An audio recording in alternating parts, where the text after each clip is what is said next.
All right. Good morning.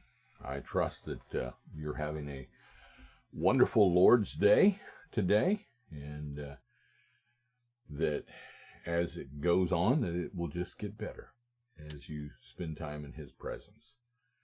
We're going to be looking in Ecclesiastes chapter 9, verses 1 through the rest of it, sort of. We are going to be covering little bits of it here as we continue to look into the journal of a sad man. The pursuit of happiness, but the pursuing and not catching it, unfortunately for Solomon. But there's some life principles that can help us, and he's got a couple here that we're going to be looking at as well. But since that's what we're going to be considering, let's excuse me. Let's consider some other ones as well. And one of them is if you look like your passport picture, you really need the trip. If you're not part of the solution, become part of the problem. That sounds like a lot of people today, doesn't it? If you can't be kind, at least have the decency to be vague.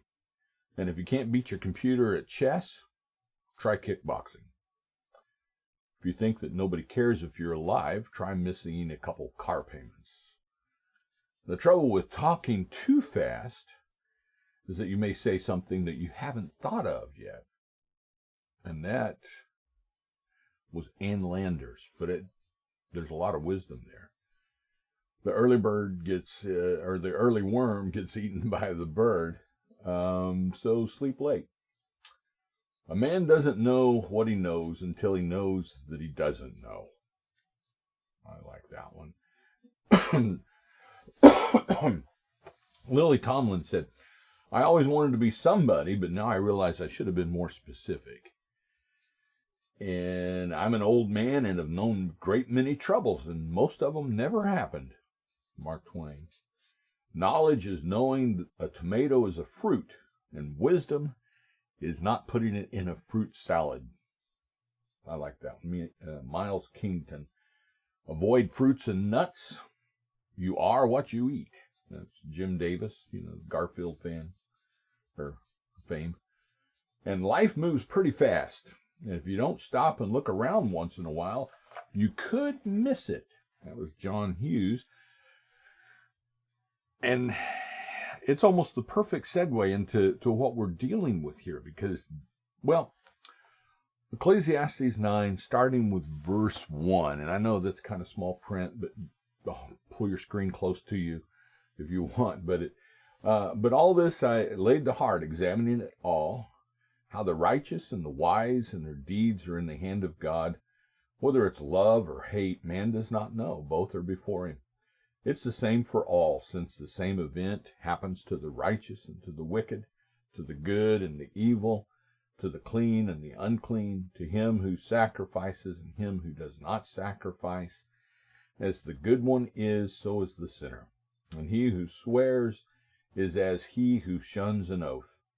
This is an evil in all that's done under the sun, that the same event happens to them all.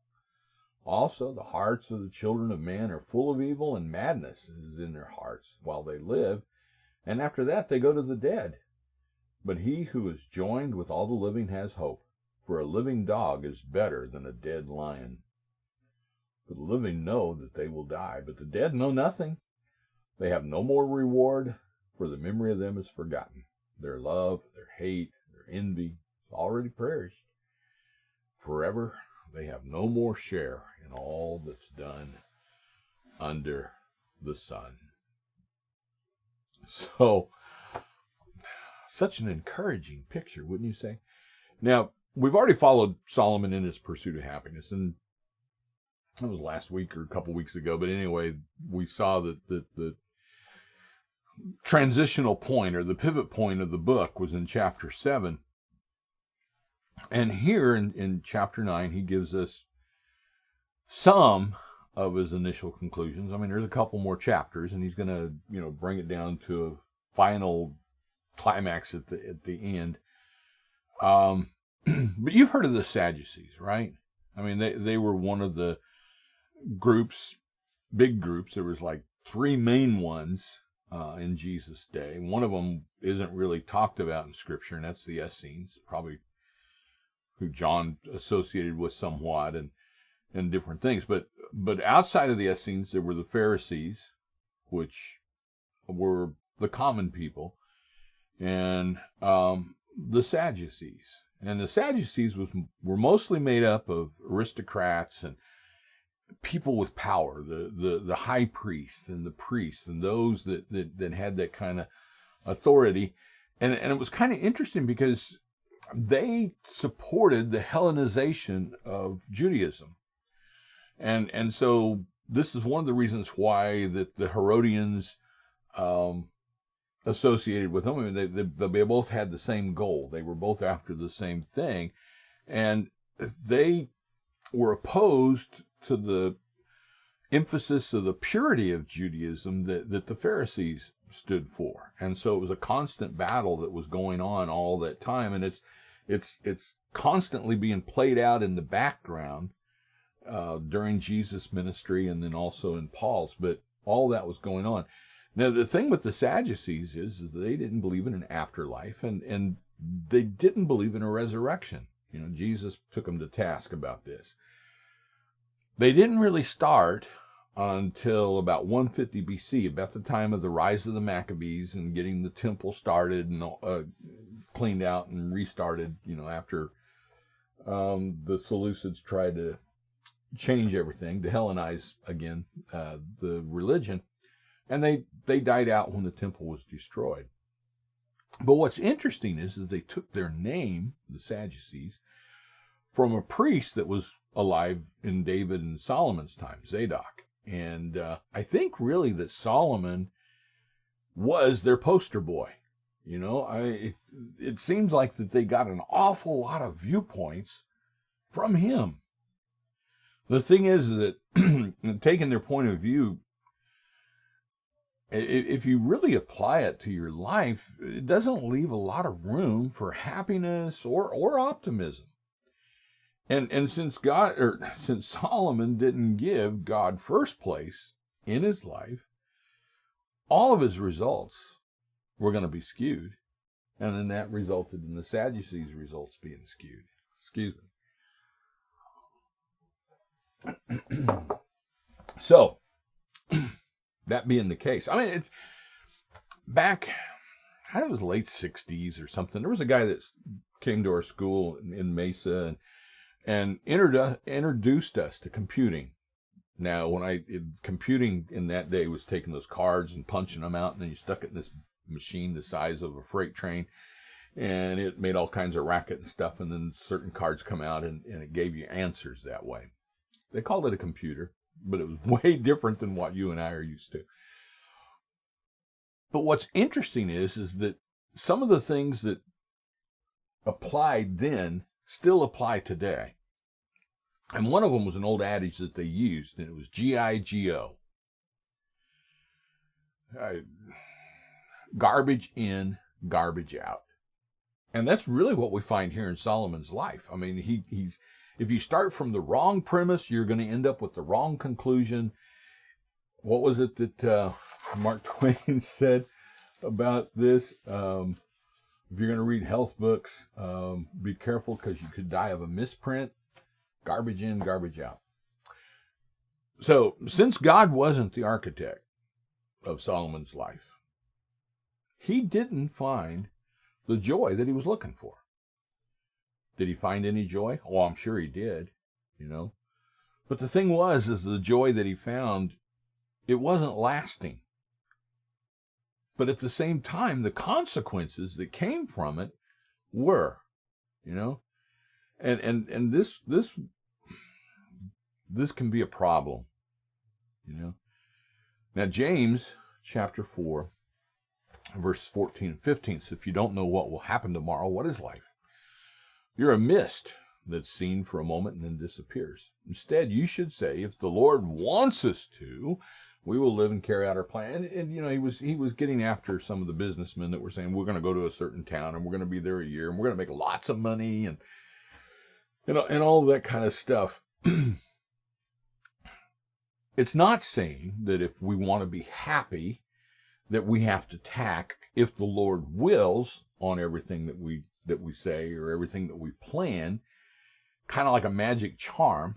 I mean, quite honestly, to do that, that's getting pretty close to taking the name of the Lord in vain. That's not what he's looking for, you know, where every other sentence is, if the Lord wills.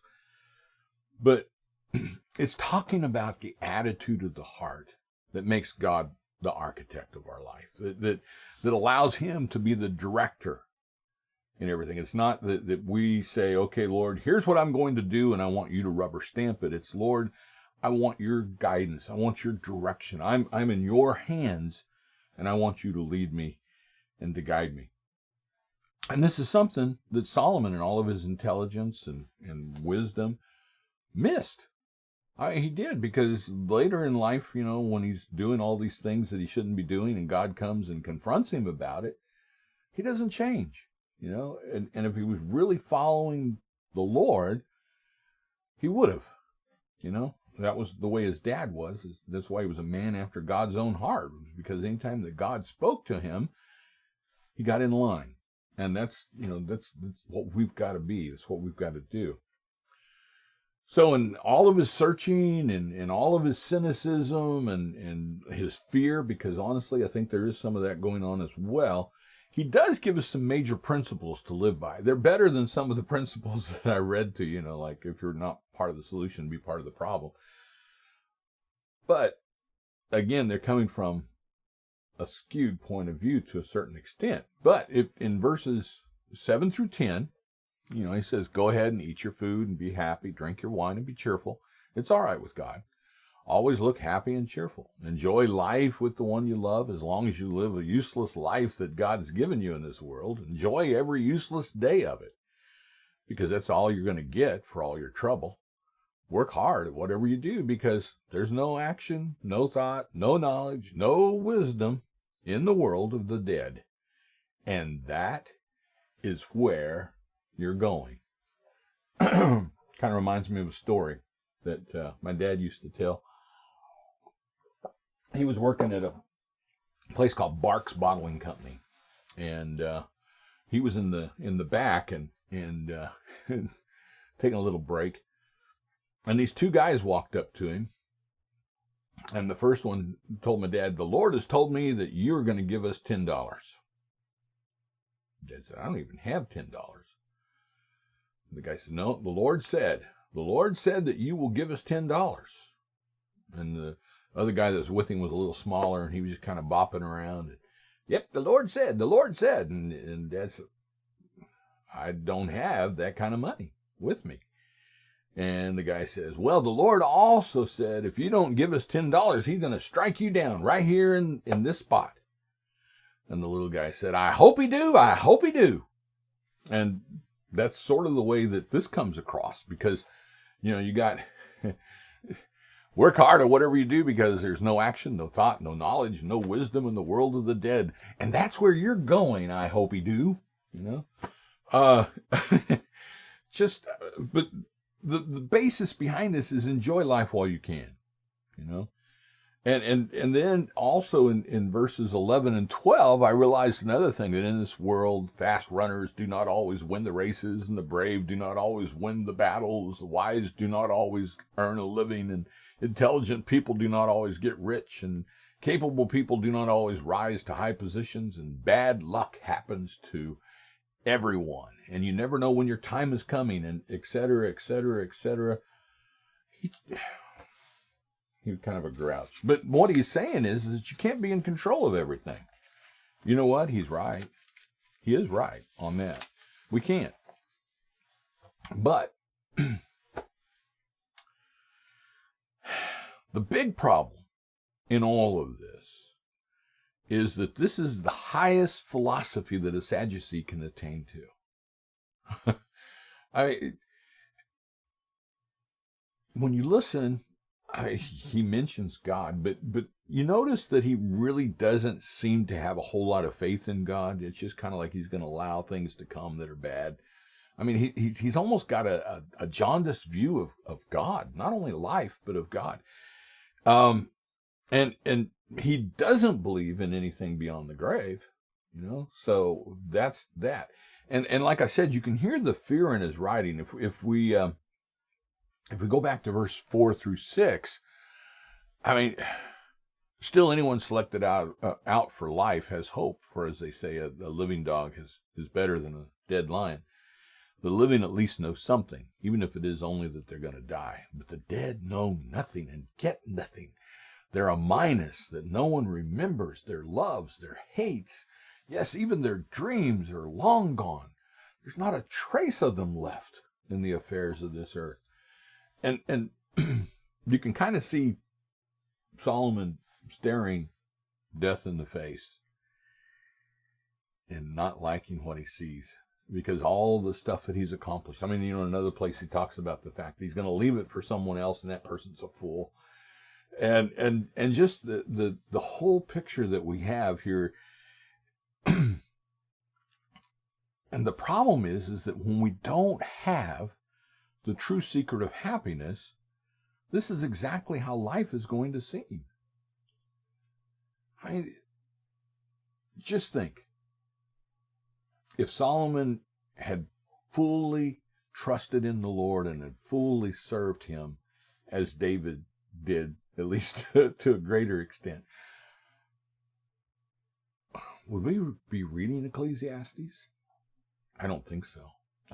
There might be something else, but it would be so upbeat and so much better and written. I mean, if he could have had the same wisdom but applied it the right way rather than the way that he did. And if we, if we don't have the fullness of God in our life, we're gonna feel the same way about life that Solomon does.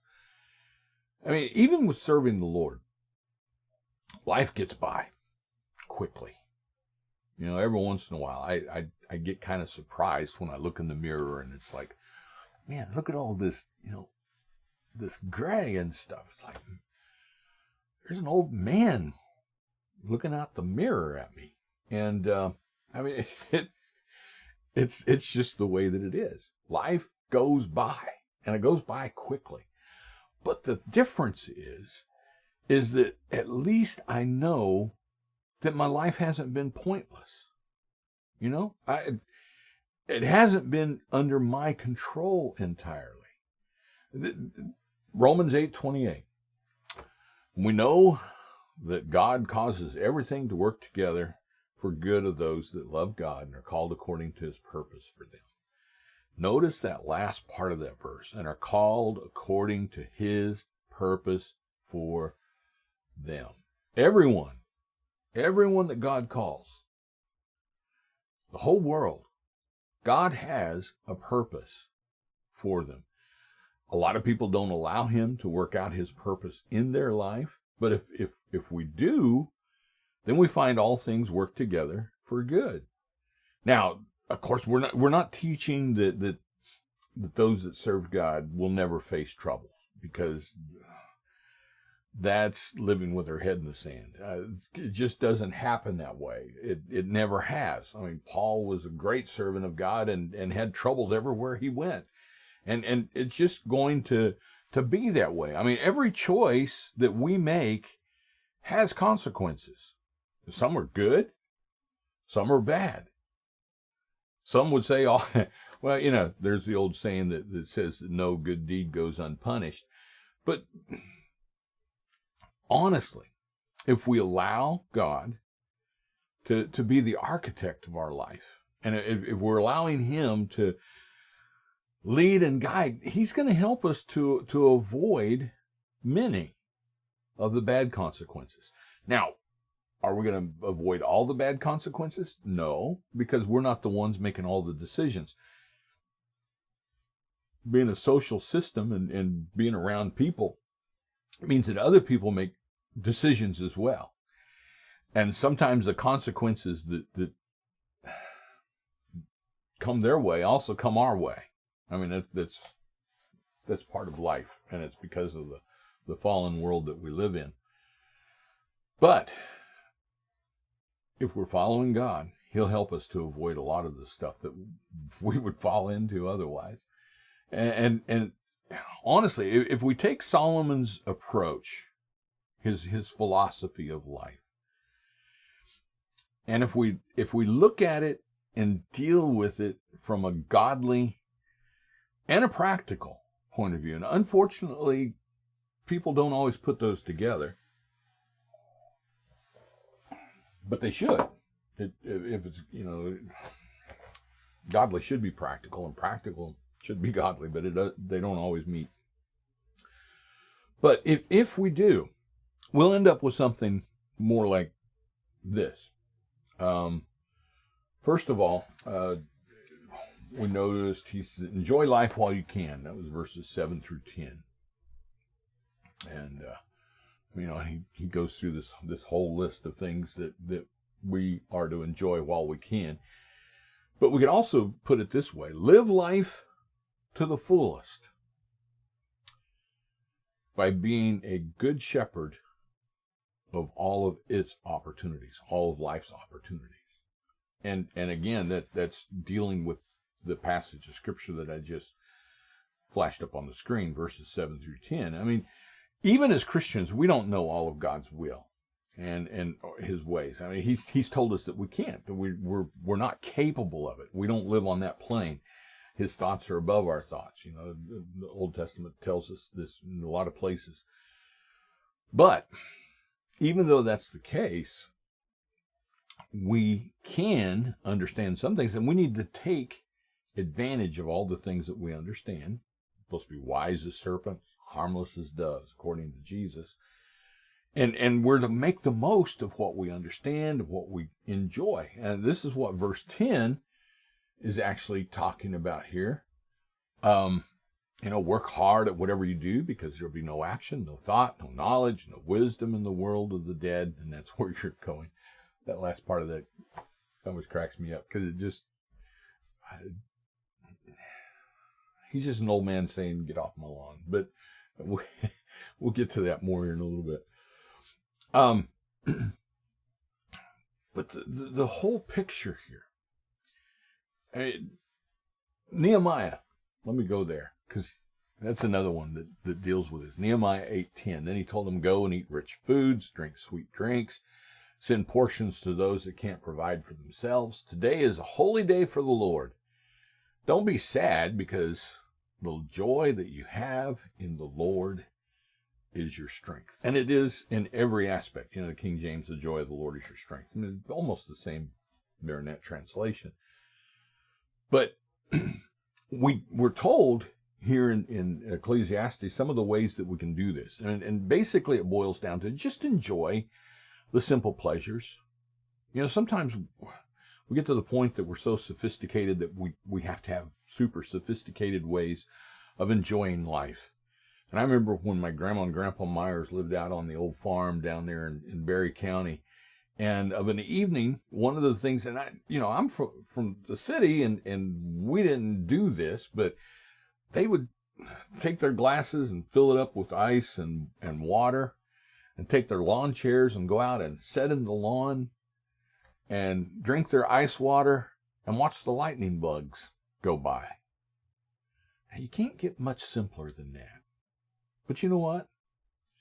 When we slow down and we allow those kind of things to happen in our lives, we find out we can enjoy simple pleasures. It doesn't have to be super complicated.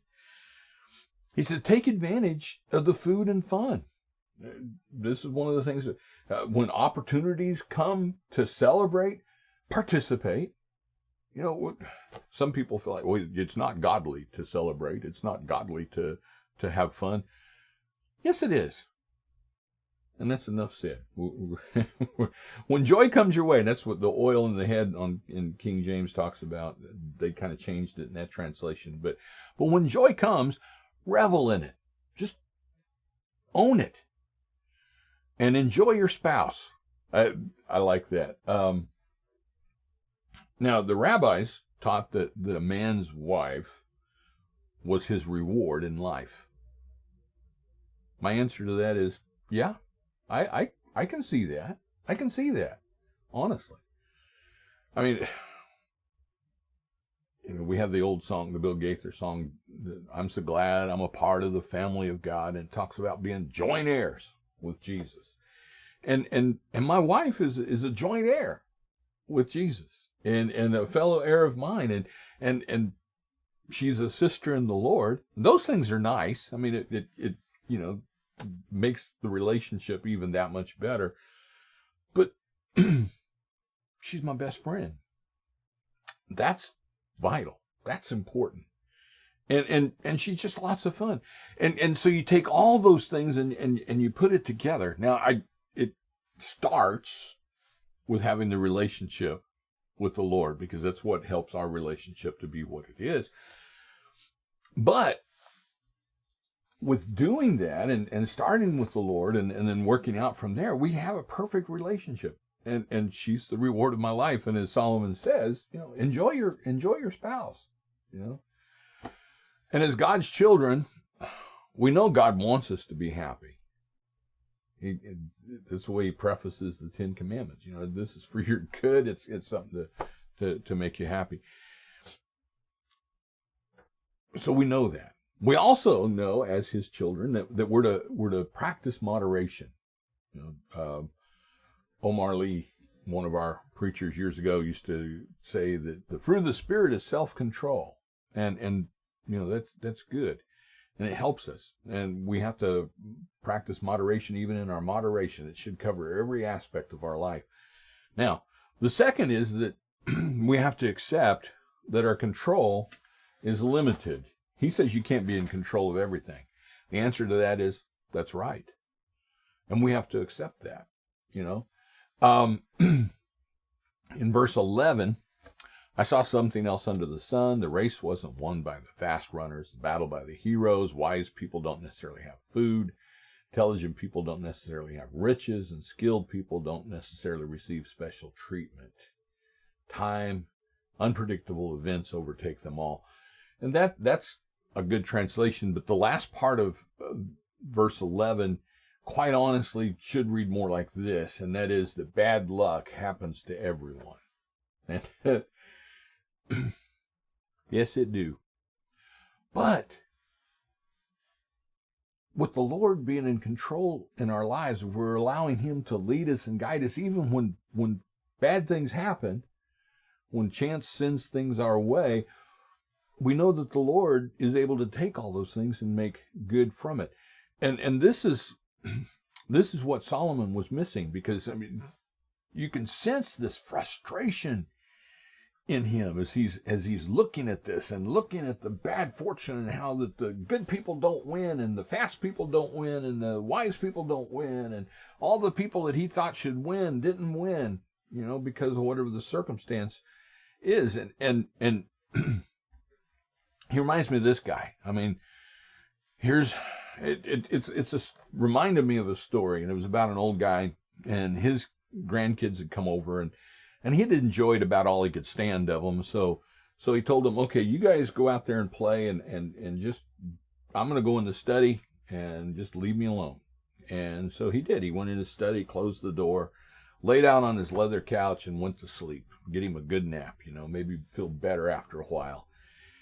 Well, one of his grandkids went into the kitchen and got a jar of Limburger cheese out of the fridge, went down there where he was and smeared some all over that little white mustache there, and then snuck back out. And it didn't take too long for the Limburger cheese to start working, and the old boy, he sat up and he looked around and he says, "This room stinks."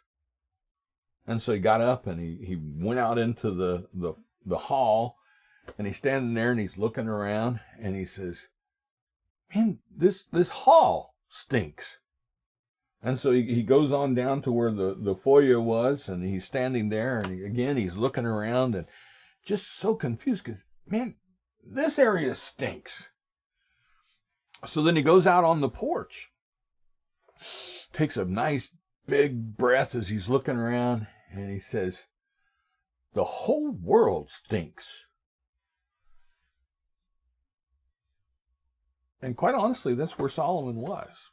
And a lot of times, a lot of people, I mean, this is the way life is to them. The whole world stinks.